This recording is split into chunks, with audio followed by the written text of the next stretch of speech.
बाबा हमारे जीवन में हर पल हर क्षण हमारे साथ हैं और हमसे बहुत सारी बातें करते हैं प्यारी प्यारी अपने तरीके से, अलग अलग माध्यम से। और जो हमारे कष्ट होते हैं वो भी अपने ऊपर ले लेते हैं। ओम साई राम, जय साई राम। ऐसा ही एक एक्सपीरियंस आज एक डिवोटी ने हमें लिख के शेयर किया है, जहाँ पर बाबा ने उनका कष्ट अपने ऊपर ले लिया और उनको कैसे ठीक किया वो बता रही हैं। मेरे साथ भी ऐसा सेम एक्सपीरियंस मतलब हुआ है मेरी लाइफ में एक बार, बहुत पहले, कुछ सालों पहले। तो वो भी मैं ज़रूर बता दूँगी। उसका तो एक अलग मैंने वीडियो बनाया था, लेकिन कुछ काफ़ी टाइम पहले।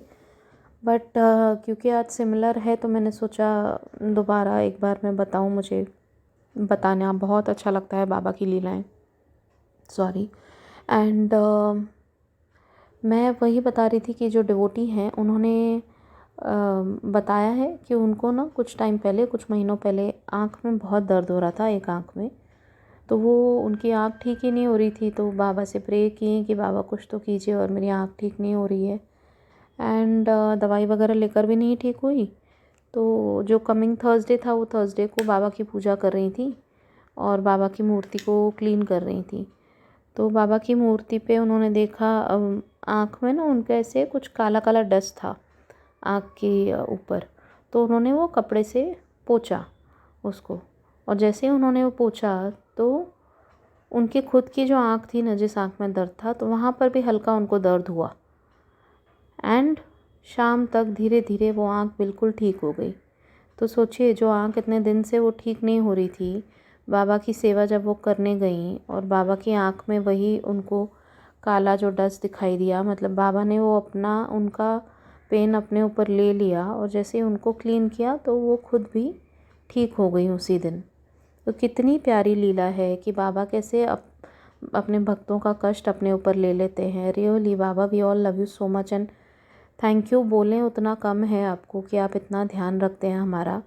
मेरे घर पे भी बहुत साल पहले ऐसे मैंने वो वीडियो में शेयर किया था कि हमारे यहाँ जो मेड थी वो काफ़ी यंग थी। उसने शाम के टाइम पे दिया जलाया था। मेरी मम्मा गई हुई थी नेबर के यहाँ और मैं गई हुई थी ऑफ़िस। उस टाइम पे मैं जॉब करती थी।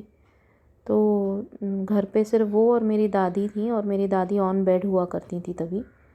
तो उनके लिए ही हमने वो हेल्प रखी हुई थी, फुल टाइम मेड, क्योंकि मेरी दादी फुल ऑन बेड हो गई थी। तो वो और हमारा जो घर था ना मेरे मायके का, उस समय जहाँ हम रहते थे, उसमें जो मंदिर था वो लकड़ी का मंदिर था, जैसे पुराने ज़माने में होता था ना, लकड़ी का, वुड का। तो उसने दिया जलाया और मेरी मम्मा तो नेबर के यहाँ गई हुई थी, तो आ गई 10 मिनट में। वो जैसे ही मम्मा एंटर हुई घर पे, तो उन्होंने क्या देखा कि उनको ना स्मेल आ गई कि कुछ तो जल रहा है, और उनका ध्यान गया मंदिर की तरफ। तो मंदिर में बाबा की मूर्ति पूरी काली हो चुकी थी। मतलब सोचिए, वो दिया जला के अंदर चली गई कमरे में दादी के पास, और उसने ध्यान नहीं दिया। वो मंदिर को आग लग सकती थी, मेरे पूरे घर को आग लग सकती थी, पर बाबा ने बचा लिया हमें उस समय पे। और बाबा की पूरी मूर्ति काली हो गई, और कहीं किसी और चीज़ को, एक और मूर्ति या एक और कपड़ा जो मंदिर में था, किसी भी चीज़ को कुछ नहीं हुआ। ऐसी कृपा रही उनकी। तो वही है कि बाबा ने हमारा जो कष्ट था अपने ऊपर ले लिया। और मेरी मम्मा ने उसे बहुत डांट लगाई थी कि देख, भगवान को कितना कष्ट हुआ होगा, बेचारे वो पूरे जल गए हैं। तो बाबा की लीलाएं इतनी अपरंपार है ना, इतना प्यार करते हैं बाबा अपने हर भक्त से। और उन्हें क्या चाहिए इन रिटर्न? कोई पैसा नहीं, कुछ नहीं। ये जो मटेरियलिस्टिक थिंग्स हम देते हैं बाबा को, उन्हें कुछ नहीं चाहिए, उन्हें सिर्फ प्यार चाहिए। वो कहते हैं कि अपने कर्म अच्छे करो और मुझे बहुत सारा प्यार करो, तो मैं तो हूँ ही तुम्हारा। तो आप लोग भी अपने एक्सपीरियंसेस शेयर कीजिए, ऐसे होंगी जो आपकी छोटी बड़ी लीलाएं। बहुत बाबा इतने हमारे प्यारे हैं ना कि उनकी लीलाओं का जितना गुणगान करो उतना कम है।